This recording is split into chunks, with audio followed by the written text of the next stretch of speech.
ಒಂದೂವರೆ ತಿಂಗಳ ಗಂಡು ಮಗುವನ್ನ ತಾಯಿ ಕೊಂದಿದ್ದಾಳೆ. ನೆಲಮಂಗಲದೊಂದು ಹೃದಯ ವಿದ್ರಾವಕ ಘಟನೆ ಬೆಳಕಿಗೆ ಬಂದಿದೆ.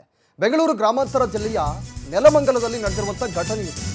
ಒಂದೂವರೆ ತಿಂಗಳ ಮಗು ಇದು, ಗಂಡು ಮಗು. ನೆಲಮಂಗಲದಲ್ಲೊಂದು ಹೃದಯ ವಿದ್ರಾವಕ ಘಟನೆ ಬೆಳಕಿಗೆ ಬಂದಿದೆ. ಇತ್ತೀಚೆಗೆ ಇಂಥದ್ದೇ ಒಂದು ಘಟನೆ ನಡೆದಿತ್ತು. ಈಗ ಮತ್ತೊಂದು ಘಟನೆ ನಡೆದಿರೋದು. ನೀರು ಕಾಯಿಸುವ ಹಂಡೆಯಲ್ಲಿ ಶಿಶುವನ್ನ ಮುಳುಗಿಸಿ ಪಾಪಿ ತಾಯಿ ಹತ್ಯೆಯನ್ನು ಮಾಡಿದ್ದಾಳೆ. ರಾಧೆ ಹಸುಗುಸನ್ನ ನೀರಲ್ಲಿ ಮುಳುಗಿಸಿ ಕೊಂದಿದ್ದಾಳೆ ಪಾಪಿ ತಾಯಿ. ಪವನ್ ಹಾಗೂ ರಾಧೆ ದಂಪತಿಗೆ ಗಂಡು ಮಗು ಜನಿಸಿತ್ತು, ಒಂದೂವರೆ ತಿಂಗಳ ಮಗು. ವಿಶೇಷಪುರದ ನಾಗಕಲ್ಲು ಎಂಬ ಗ್ರಾಮದಲ್ಲಿ ಈ ಒಂದು ಘಟನೆ ನಡೆದಿದೆ. ಪತಿ ಕುಡಿತದ ಚಟ ಒಂದ್ ಕಡೆ, ಕುಟುಂಬವನ್ನ ನಿರ್ವಹಣೆ ಮಾಡಲು ಪರದಾಟ ನಡೆಸ್ತಾ ಇತ್ತು. ಬಡತನ ಹಾಗೂ ಮಗುವಿನ ಆರೈಕೆ ಕಷ್ಟವಾದ ಹಿನ್ನೆಲೆ ತಾಯಿ ಈ ರೀತಿಯಾಗಿ ಕೃತ್ಯವನ್ನ ಎಸಗಿದ್ದಾಳೆ. ಮಗುವನ್ನ ಒಂದು ಹಂಡೆಯಲ್ಲಿ ಮುಳುಗಿಸಿ ಕೊಲೆ ಮಾಡಿರೋದು. ನೆಲಮಂಗಲ ಟೌನ್ ಠಾಣೆಯಲ್ಲಿ ಈ ಸಂಬಂಧ ಕೇಸ್ ಕೂಡ ದಾಖಲಾಗಿದೆ. ಒಂದೂವರೆ ತಿಂಗಳ ಗಂಡು ಮಗು ಇತ್ತೀಚೆಗೆ ಅಷ್ಟೇ ಜನಿಸಿತ್ತು. ಈ ಗಂಡು ಮಗುವನ್ನ ಸಾಕ್ಲಿಕ್ಕೆ ಆಗ್ತಾ ಇರಲಿಲ್ಲ. ಒಂದ್ ಕಡೆ ಗಂಡ ಕುಡಿತದ ಚಟಕ್ಕೆ ದಾಸನಾಗಿದ್ದ, ಕುಟುಂಬ ನಿರ್ವಹಣೆ ತುಂಬಾ ಕಷ್ಟವಾಗ್ತಾ ಇತ್ತು. ಹೀಗಾಗಿ ಗಂಡು ಮಗುವನ್ನ ತಾಯಿ ಒಂದು ಹಂಡಿಯಲ್ಲಿ ಮುಳುಗಿಸಿ ಕೊಲೆ ಮಾಡಿದ್ದಾಳೆ. ಇತ್ತೀಚೆಗೆ ಇಂಥದ್ದೇ ಒಂದು ಘಟನೆ ನಡೆದಿತ್ತು. ಮಾನಸಿಕ ಅಸ್ವಸ್ಥೆ ಆಗಿದ್ಲು ತಾಯಿ. ಆ ಮಗುವನ್ನ 7 ವರ್ಷದ ಮಗುವನ್ನ ಹೊಲದಲ್ಲಿ ಕರ್ಕೊಂಡು ಹೋಗಿ ಅಲ್ಲಿ ಕೂಡ ಹತ್ಯೆಯನ್ನ ಮಾಡಿದ್ರು.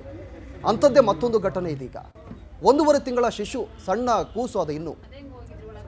ಆ ಮಗುವನ್ನ ಹಂಡಿಯಲ್ಲಿ ಮುಳುಗಿಸಿ ಹತ್ಯೆಯನ್ನ ಮಾಡಿದ್ದಾಳೆ. ಗಂಡ ವಿಪರೀತ ಕುಡಿತಾ ಇದ್ದ, ಕುಡಿತದ ದಾಸನಾಗಿದ್ದ. ಹೀಗಾಗಿ ಮನೆ ನಿರ್ವಹಣೆ ತುಂಬ ಕಷ್ಟ ಆಗ್ತಾ ಇತ್ತು, ಜೀವನ ಮಾಡೋಕ್ಕೂ ತುಂಬ ಕಷ್ಟ ಆಗ್ತಾ ಇತ್ತು. ಹೀಗಾಗಿ ತಾಯಿ ಈ ರೀತಿಯಾಗಿ ಕೃತ್ಯವನ್ನು ಎಸಗಿರೋದು. ವಿಚಾರಕ್ಕೆ ಸಂಬಂಧಪಟ್ಟಂತೆ ನಮ್ಮ ಪ್ರತಿನಿಧಿ ವೆಂಕಟೇಶ್ ಫೋನ್ ಸಂಪರ್ಕದಲ್ಲಿದ್ದಾರೆ. ವೆಂಕಟೇಶ್, ಇದೀಗ ಈ ತಾಯಿ ಯಾತಕ್ಕಾಗಿ ಈ ರೀತಿಯಾಗಿ ಮಾಡಿದ್ಲು, ಈ ವಿಚಾರಕ್ಕೆ ಸಂಬಂಧಪಟ್ಟಂತೆ ಏನೆಲ್ಲ ಅಪ್ಡೇಟ್ಸ್ ಇದೆ ಅಂತ?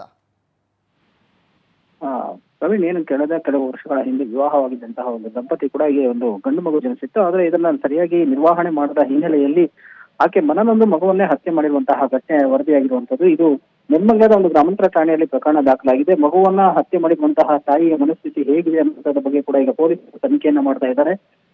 ಕುಡಿತದ ಚಟಕ್ಕೆ ದಾಸನಾಗಿದ್ದ ಈತ ಮನೆಯ ನಿರ್ವಹಣೆಯಲ್ಲಿ ಯಾವುದೇ ರೀತಿಯಾದಂತಹ ಒಂದು ಸಹಾಯವನ್ನ ಮಾಡ್ತಾ ಇಲ್ಲ. ಮನೆಯ ಜವಾಬ್ದಾರಿ ಕೂಡ ಈಕೆಯ ಮೇಲೆ ಇದ್ದಿದ್ರಿಂದಾಗಿ ಈಕೆ ಮನನೊಂದು ಈ ರೀತಿಯಾಗಿ ಮಾಡಿದ್ದಾರೆ ಅಂತ ಹೇಳಿ ಗೊತ್ತಾಗ್ತಾ ಇದೆ. ಇನ್ನು ಆಕೆ ಈ ಹತ್ಯೆಯನ್ನ ಮಾಡಿದ ನಂತರ ಆತ್ಮಹತ್ಯೆಗೂ ಕೂಡ ಯತ್ನಿಸಿದ್ಲು ಅನ್ನುವಂತಹ ಪ್ರಾಥಮಿಕ ಮಾಹಿತಿಗಳು ಸದ್ಯ ಲಭ್ಯ ಆಗ್ತಾ ಇರುವಂತದ್ದು. ಘಟನೆಗೆ ಸಂಬಂಧಪಟ್ಟಂತೆ ಈಗ ಪೊಲೀಸರು ಕೂಡ ಪ್ರಕರಣವನ್ನ ದಾಖಲಿಸಿಕೊಂಡು ತನಿಖೆ ಮುಂದುವರಿಸಿರುವಂತದ್ದು. Praveen, okay, thank you Venkatesh ತಮ್ಮೆಲ್ಲ ಮಾಹಿತಿಗೆ.